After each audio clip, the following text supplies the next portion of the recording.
안녕하세요. 광주대성학원 수학강사 강한수입니다. 이제 새롭게 많은 학생들이 2023 수능을 준비해야 되죠. 그런 학생들에게 조금이나마 도움이 되고자 이번 수능이 어떻게 바뀌었으며 우리가 주목해야 될 점과 이 바뀐 수능에서 우리는 어떻게 수학 공부를 해야 되는지 간략한 팁을 드리도록 하겠습니다. 먼저 이번 수능 같은 경우에 가장 많이 바뀐 점은 상위권을 변별하는 문제의 구조가 바뀐 것 같아요. 자, 이전 수능 같은 경우는 21, 29, 30 세 문제가 굉장히 어렵죠. 그래서 킬러 문항이라는 표현이 생겼었는데 이런 킬러 문항 구조는 굉장히 높은 턱이 있었습니다. 이 높은 턱이 있어서 이 문제를 해결을 하려면 그 턱을 넘어야 하고 이 턱을 넘기 위해서는 굉장히 높은 수학 실력과 수학적인 감각까지 필요했었어요. 그래서 모든 학생들이 30번이나 킬러 문항을 맞출 수는 없었죠. 그래서 이때 굉장히 효율적이었던 전략은 30번 버리기였죠, 사실은. 30번을 버리고 그 시간을 나머지 문제에 투자해서 다 맞자. 이런 전략이 굉장히 효율적인 전략이었는데 이번 수능 같은 경우는 그런 문항이 하나도 없었어요. 그러니까 턱이 높은 문항이 아예 없었습니다. 대신에 살짝 난이도 있는, 그래서 킬러 문항이란 대신 상위권 변별 문항이라는 표현을 썼는데 상위권을 변별해주는 문항 수는 좀 는 것 같아요. 그냥 준킬러라 그러죠, 예전 수준에서. 그래서 이제 문항 수는 늘고 난이도는 낮고, 그리고 무엇보다도 문제의 구조가 우리가 충분히 할 수 있는 걸로 두 번, 세 번 나누어서 가다 보면 정답이 나오는 구조로 되어 있었어요. 그럼 이건 무슨 소리냐? 이제는 1, 2등급이 필요한 학생들은 문제를 버리시면 안 돼요. 버리시면 안 되고 모든 문항을 다 맞겠다는 생각으로 수학 공부를 해야 될 것만 같고 충분히 다 맞을 만큼 수학이 쉬워졌습니다. 어려운 문제의 수는 살짝 늘었지만 우리가 못 풀 만한 문제는 나오지 않아요. 그래서 이런 수능에서 우리가 높은 등급을 맞기 위해서는 그냥 정확한 개념 정리, 그 다음 문제 해결 능력, 이걸 늘리면 되겠죠. 자, 그러면 우리가 수학 등급을 올리는 세 가지, 이게 무엇이냐면 이 세 가지만 잘해도 등급이 쉽게 오를 것 같아요. 이게 뭐냐면, 자, 개념 정리, 문제 해결 능력 향상, 오답 노트, 이 세 가지예요. 자, 이제 여기까지 보시면은 야, 그게 무슨 팁이냐, 나도 다 아는 건데. 근데 자, 내가 방금 수학 등급 올리는 세 가지를 이렇게 간략하게 이야기했듯이 여러분들도 개념 정리를 이렇게 하는 것 같아요. 그냥 책에 써진 공식 외우고 그냥 글에 써진 그대로 단어를 기억하면서 나는 개념은 아는데 문제를 못 풀겠어, 이런 착각을 하는 것 같아요. 그래서 제가 못 푸는 학생들을 관찰을 해보면 70% 이상은 그 문제에 들어있는 개념을 정확하게 이해를 못하는 것 같아요.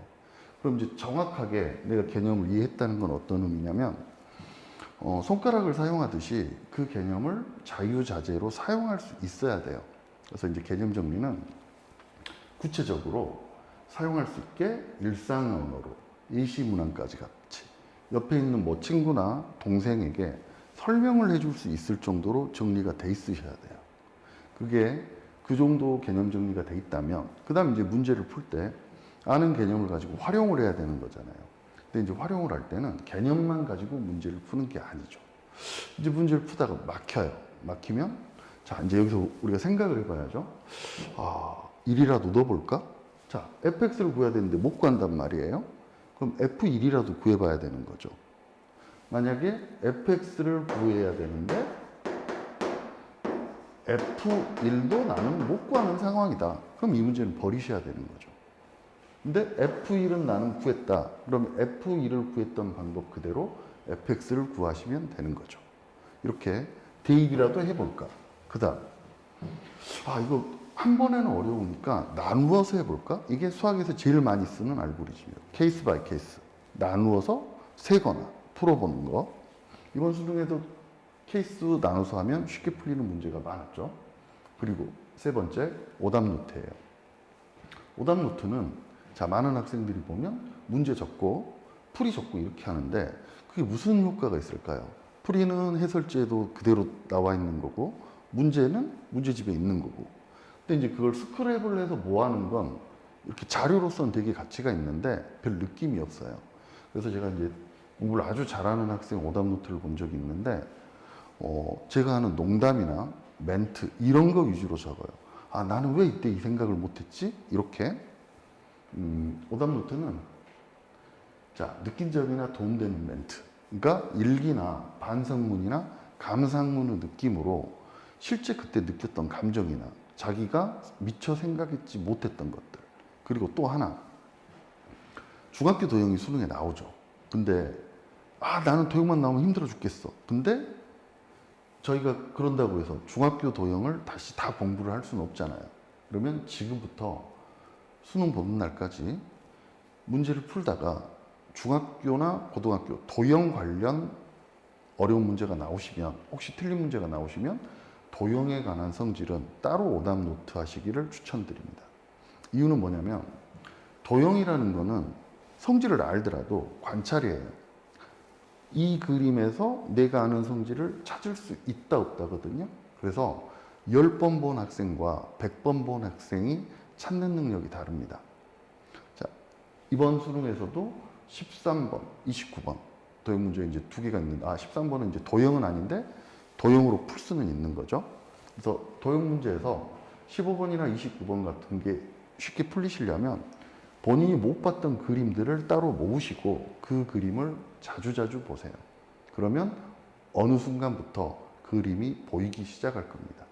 그러면 자, 이제 개념 정리나 문제 해결 능력 향상 이게 어떻게 적용이 되는지 이번 수능 기출 문제 두 문제를 가지고 간략한 예시를 들어보겠습니다.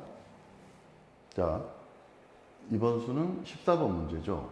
14번 문제를 풀기 전에 우리가 이제 교과서에 있는 개념을 한번 정리해 보도록 하겠습니다. 먼저 속도, 가속도라 하면 이게 식이 먼저인가요? 식이 먼저가 아니고 속도나 가속도라는 거는 어떤 점이 움직인다는 거죠.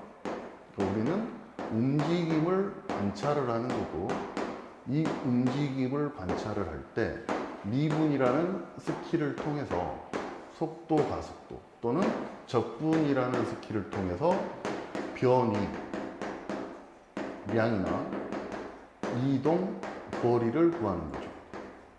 그러니까 주인공은 움직임을 관찰을 하는 거예요. 점이 이렇게 움직이면 방향을 포함하는 개념이 속도인 거고 방향을 포함하면 속도, 그 다음 움직이는 거리만 보는 걸 속력이라 그러죠. 그래서 정확히는 원래 속도는 v 벡터인 거고 속력은 v 벡터 크기예요. 근데 이게 무슨 소리냐?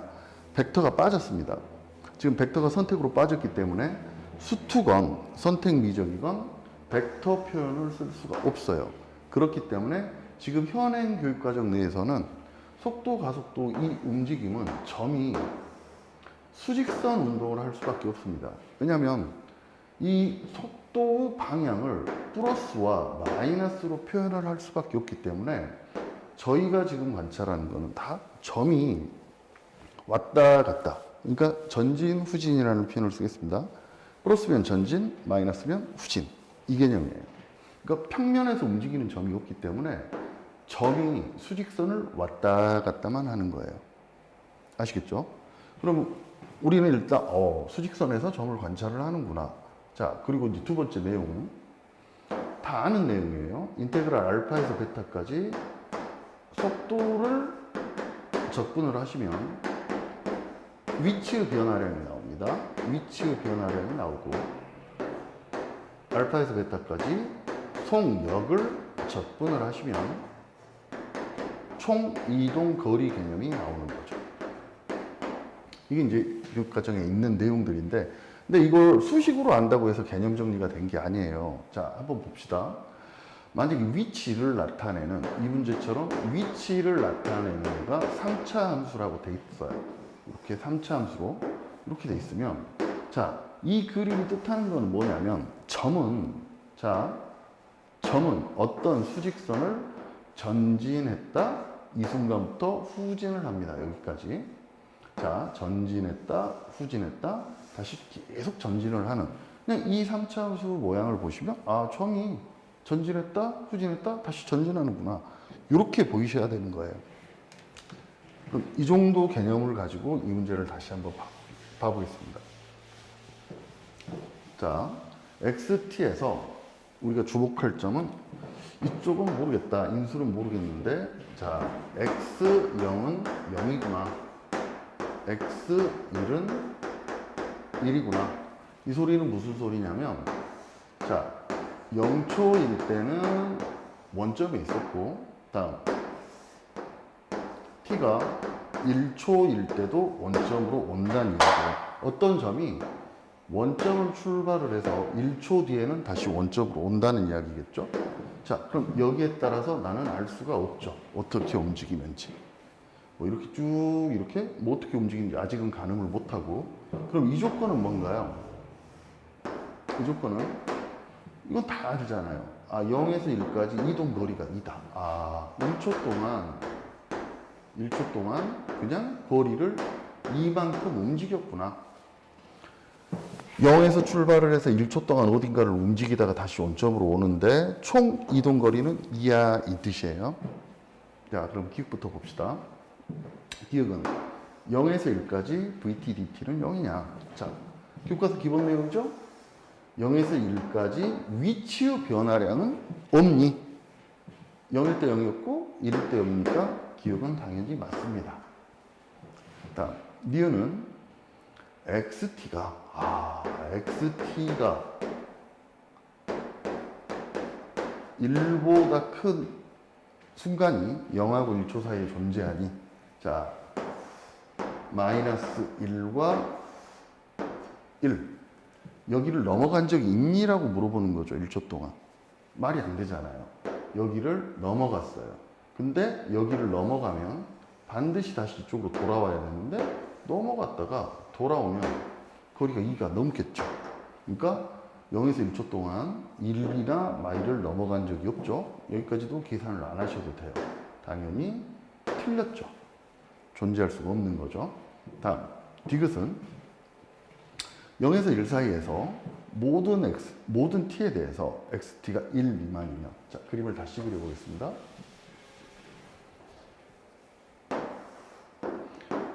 이건 무슨 소린가? 그냥 편하게 읽어봐요. xt, 위치의 절대값이 1 미만이면, 그러니까 마일 이쪽과 1 이쪽을 간 적이 없다는 뜻이죠. 그럼 점이 어떻게 움직여야 되냐?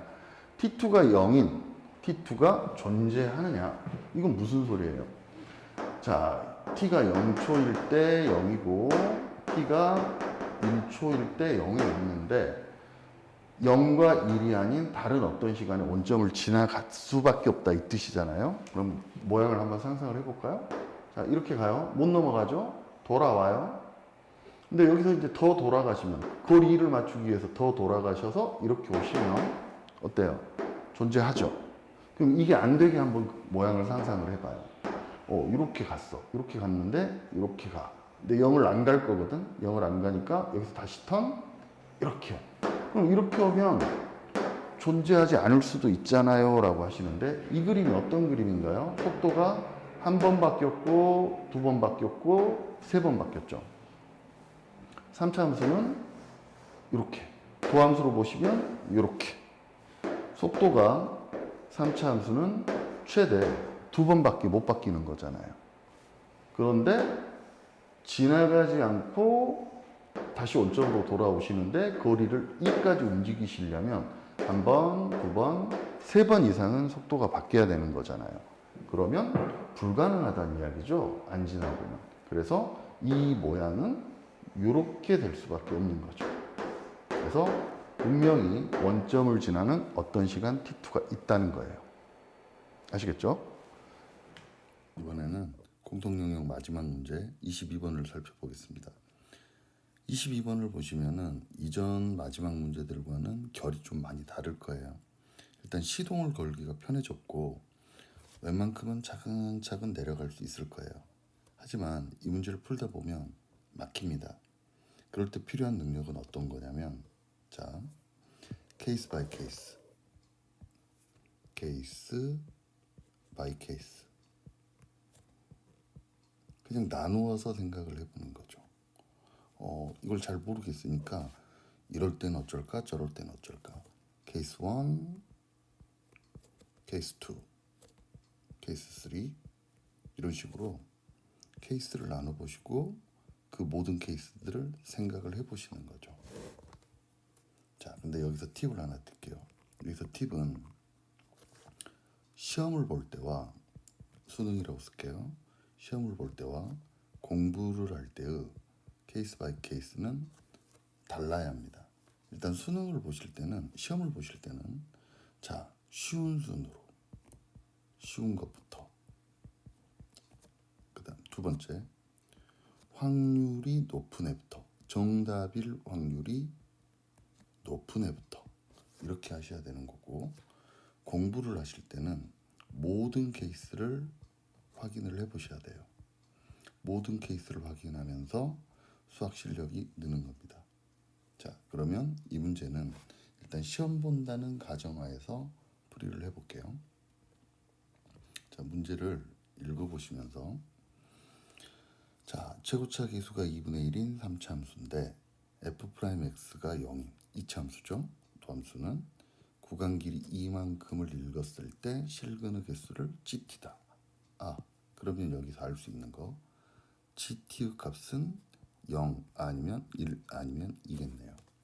그리고 gt가 다음 조건을 만족을 한다. 그럼 이제 gt의 조건이 뭐냐면 모든 실수 a에 대해서 a의 좌극한과 우극한의 gt 값이 항상 2 이하라는 거죠. 그리고 근데 가조건은 읽어도 아직 정확히 어떤 뜻인지 모르겠어요. 그쵸? 근데 이제 나조건은 gf1은 gf4는 2이네요. 이 조건이 여기에서 가장 큰 조건이죠. 이게 시동을 걸 수 있는 키인 것 같아요. f'x를 어떤 f1과 f4로부터 이만큼을 읽으면 2가 나왔다. gt가 2 이내가 있다는 이야기는 가장 중요한 걸 하나 알아낸 거죠. f'x가 0이 되는 해는 두 개가 있구나. 그쵸? 그러면 여기에 그림을 그려보겠습니다. f'x는 x축과의 관계가 분명히 이렇게 돼야 되는 거예요. 알파, 베타 두 개가 있어야 되고 우리는 gt라고 하는 거는 여기에서 구간 길이 2짜리 구간 길이 2짜리를 옮기면서 확인을 해보시는 겁니다. 근데 이제 여기서 빨간 길이가 만약에 2라고 가정을 하면 지금 이건 1보다 작은 거죠? 2보다 작은 거죠? 알파, 베타 길이가. 자, 보이신가요? 이렇게 가시다 보면 어떤 값에서 지금 gt 값이 2가 됐죠? 근데 우극한도 2, 좌극한도 2. 그러면 이 이내가 존재해 버리기 때문에 이 길이를 L이라고 하면 첫 번째 L이 2보다 작다면 가라는 조건에 모순이 걸려요. 그렇죠? 그럼 이번엔 조금 키워보겠습니다. 이번에는 L이라는 길이가 2보다 큰 상황을 생각을 해볼게요. 자, 그러면 2라는 길이는 이 정도가 되겠죠? 그리고 이 상황은 생각보다 쉬운 상황이죠. 2보다 크면 L이 2보다 큰데 구간 길이 이만큼을 읽었을 때 근의 개수가 두 개가 될 수가 없겠죠. 그러니까 만약에 L이 2보다 작다면 나 조건의 모순이 되는 거죠. L이라는 길이는 분명히 있어야 될 텐데 2보다 커도 안 되고 2보다 작아도 안 되네요. 그렇다면 L은 2로 결정이 되네요. 이해하시죠? L이 2인 상황은 생각을 할 필요가 없는 거예요. 왜냐면 커도 모순, 작아도 모순이니까 L은 2다. 귀율법인 거죠. 자, 그럼 이제 우리가 알아낸 사실은 이렇게 됐을 때 f'x 이렇게 생겼고 여기가 알파, 여기가 알파 더하기 2 그리고 f1도 알파고요. f4도 알파예요. L이라는 길이가 이보다 크냐 작냐를 따져보는 순간 이만큼의 정보를 알아낸 거예요. 그렇죠? 그러면 여기에서 이제 교과서 기본 내용인 거죠. f'x가 만약에 이렇게 생겼다면 fx 모양은 증가, 감소, 증가. fx 모양이 이렇게 결정이 되겠죠. 그리고 이 fx에서 f1과 f4는 함수값이 같아야 돼요. 그러면 x축의 평행한 어떤 선에 걸린다는 이야기죠. 근데 수트에서 굉장히 많이 나온 상황이죠. 이렇게 그었을 때 이 길이가 지금 알파하고 알파 더하기 2니까 이 길이가 2예요. 그럼 2 대 1이니까 여기는 1. 그리고 선을 이렇게 그어보시면 이 길이가 2니까 이쪽 길이가 1이 되는 거예요. 그렇죠? 자, 그렇다면 케이스가 이 케이스는 몇 케이스가 나올까요? 케이스가 3개가 나오겠죠. 첫 번째 케이스는 조그맣게 그리면 케이스 1 1번 케이스는 여기 선은 알파예요. 케이스 1이고 1, 4 이렇게 되는 거예요. 두 번째 케이스는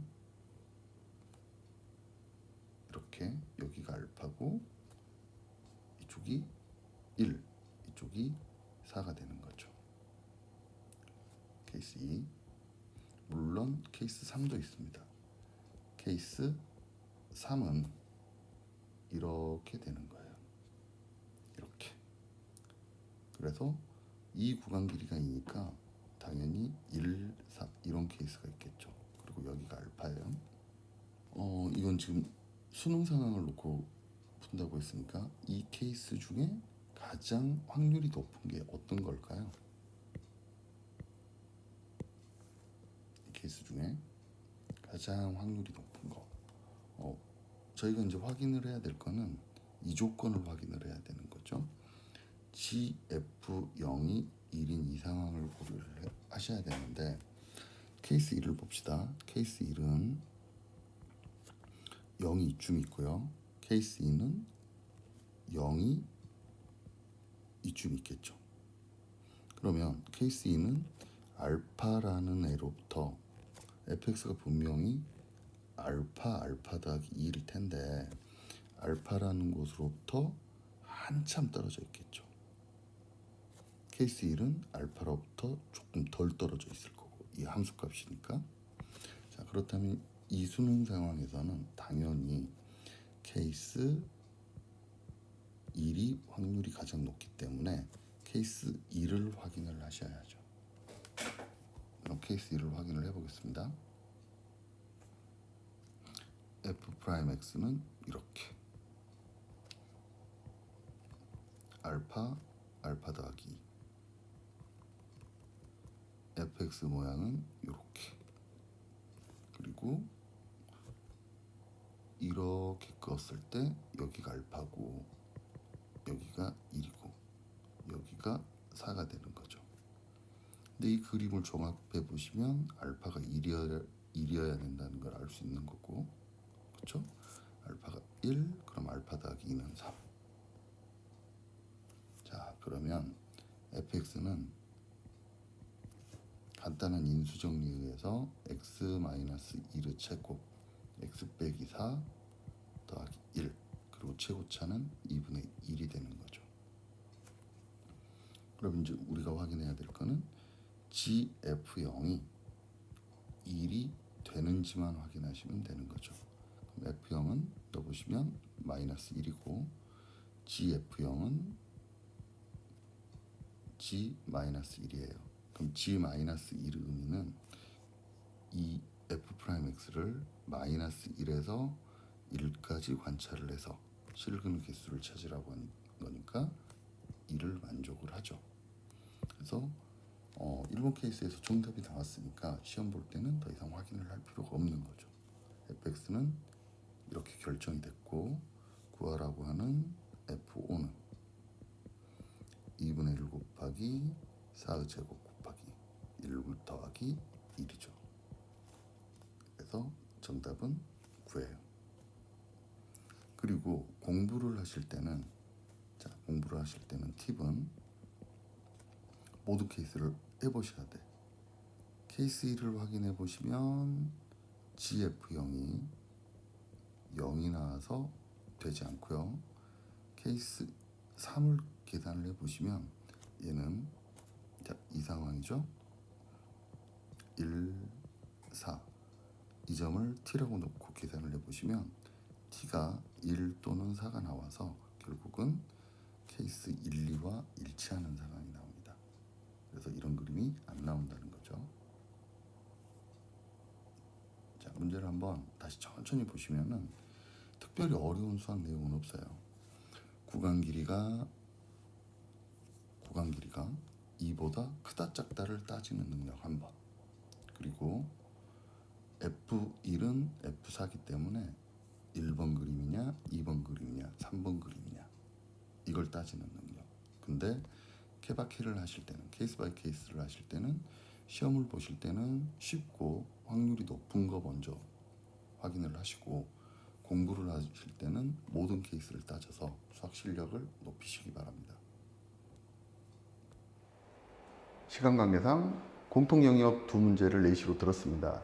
하지만 선택 과목들도 그렇게 어렵지 않았고 이와 비슷한 구조로 되어 있었습니다. 그러니까 여러분들 절대 포기하지 마시고 내가 어떻게 1등급을 맞아? 포기하시면 안 돼요. 그냥 모든 문항을 다 맞추겠다는 생각으로 올 1년은 공부를 하세요.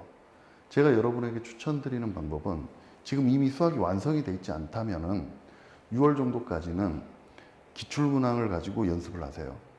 기출문항을 가지고 이미 본인이 익혔던 개념을 이 문항에서는 개념이 이렇게 사용이 됐구나. 그리고 이 문제를 풀려면 어떤 전략이 필요하구나. 이걸 연습을 하세요. 충분히 사용할 수 있게. 이 문제를 풀 때 개념이 사용이 안 된다면 개념 학습이 아직 덜 된 겁니다. 그래서 충분히 개념 학습하시고 기출 문제를 통해서 문제 해결 전략을 어느 정도 정리를 하세요. 자, 그리고 나면 7월부터는 모든 기관들이 양질 컨텐츠를 제공합니다. 대선 같은 경우는 강남 대선 K, 그다음 장영진 모의고사 등등 여러 가지 굉장히 좋은 컨텐츠들이 나오죠. 그럼 그걸로 수능 연습을 하세요. 실제 수능을 본다고 생각하고 수능 연습을 하셔서 올 한 해 꼭 좋은 결과 있기를 바랍니다.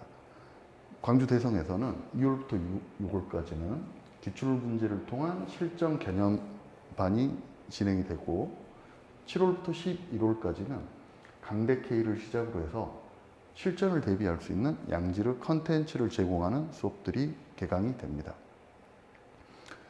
도움이 되시길 바라며 올 한 해 꼭 대박 나시길 기원합니다. 2023년 봄은 꼭 대학 캠퍼스에서 즐기시길 바랍니다. 이상 마치겠습니다.